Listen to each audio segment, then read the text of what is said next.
पुढची महत्त्वाची बातमी आपण पाहूया। छठपूजा उत्सवासाठी मुंबई महापालिकेच्या वतीने आता मोठी तयारी केली जाते। यंदा 27 आणि 28 ऑक्टोबर रोजी छठपूजेसाठी शहर आणि उपनगरातील एकूण 67 ठिकाणी 148 कृत्रिम तलाव तसंच 403 वस्त्रांतरगृह उभारण्यात आले। गेल्या वर्षी फक्त 39 ठिकाणी सुविधा उपलब्ध करून दिल्या गेल्या। मंत्री मंगलप्रभात लोढा यांनी छठपूजेच्या संदर्भातील अपुऱ्या तयारीबाबत महापालिकेच्या अधिकाऱ्यांना फैलावर घेतल्यानंतर पालिका यंत्रणा सज्ज झाली आहे। सर्व आवश्यक त्या सुविधा उपलब्ध करून देण्यात आल्यात।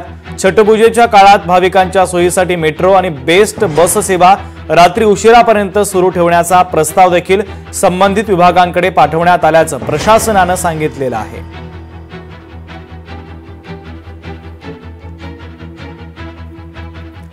तर छठपूजेसाठी कुठे कुठे कृत्रिम तलाव उभारण्यात आलेले आहेत त्याचा तपशील आपण पाहूयात। घाटकोपरमध्ये सर्वाधिक 44 तलाव उभारण्यात आले। दहिसरमध्ये 22 तलावांची निर्मिती करण्यात आली। कांदिवलीमध्ये 16 तलाव आहे।